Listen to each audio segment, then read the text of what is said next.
মায়ের থেকে বউ আপন, মানে মায়ের থেকে বউ আপন। এটা কেন বললাম, ভিডিওটা দেখলে বুঝতে পারবেন। হয়তো আপনি মনে করতে পারেন যে এ আপামনি কি বলে, মায়ের থেকে নাকি বউ আপন। আসুন আমরা মূল কথায় যাই, তাহলে বুঝতে পারবেন যে মায়ের থেকে বউ আপন। দেখেন, যদি আপনার 10টা ছেলে মেয়ে থাকে একটা মায়ের ঘরে, তখন ওই মায়ের ভালোবাসাটা 10 ভাগে কিন্তু ভাগ হয়ে যায়। 5টা মেয়ে আর 5টা ছেলে যদি থাকে, তাহলে ভালোবাসাটা 10 ভাগে ভাগ হয়, মানে 10 ভাগে ভাগ হয়ে যায় ভালোবাসা। তো 10 ভাগে কিভাবে ভাগ হয় আসুন আমরা জানি। দেখেন, যখন আমাদের একটা সন্তান থাকে, তখন কিন্তু আমরা একটা সন্তানকে প্রচণ্ড ভালোবাসি। যখন দ্বিতীয় সন্তান আসে, তখন বড় সন্তানের আদরটা একটু কমে যায়, একটু হলেও কমে যায়। যখন তৃতীয় সন্তান আসে, তখন ভালোবাসা আরেকটু কমে যায় দ্বিতীয় সন্তানের প্রতি।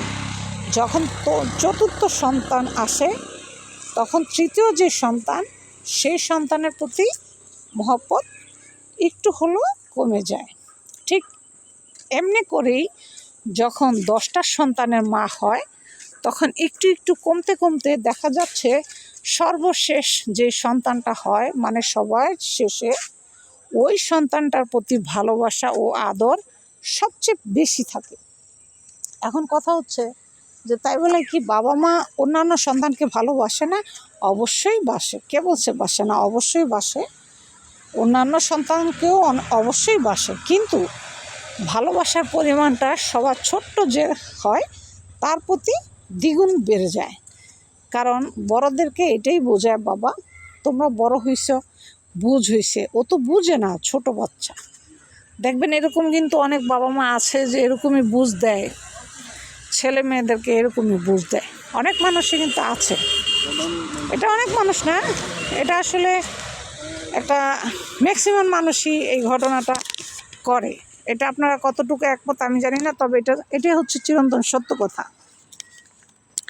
এখন হচ্ছে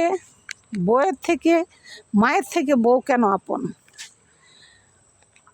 মা আপন ততদিনই থাকে যতদিন আপনার এই 10 ছেলে মেয়েকে বিয়ে না করায়। আর মা তখনই পর হয়ে যায় যখন ছেলে মেয়েদেরকে সবাইকে বিয়ে করানোর পর ছেলে মেয়ে মার ভরণ পোষণ দেয় না, মার খোঁজ খবর নেয় না, মাকে দেখে না, তখনই মা কিন্তু অটোমেটিক পর হয়ে যাওয়া শুরু করে। মা তখন একটা জিনিসই চিন্তা করে, এত কষ্ট করে 10টা ছেলে মেয়ে আমি লালন পালন করলাম, ছেলে মেয়ে আমাকে ভালোবাসে না, ভালোবাসে হচ্ছে তার বউকে, তার ছেলে মেয়েকে। তখন কিন্তু মার ভিতরে আসলে এই জিনিসটা আসে না এমন কোনো কথা না, অবশ্যই আসে।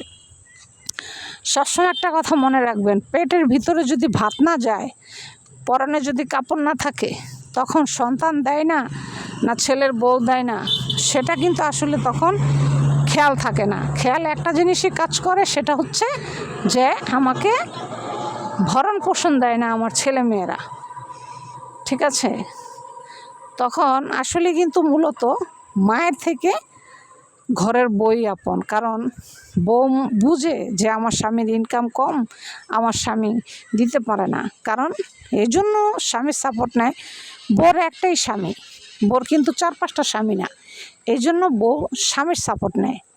আর মায়ের 10টা সন্তান, এখন মা 10 জনের সাপোর্ট কিন্তু চাইলেও নিতে পারে না।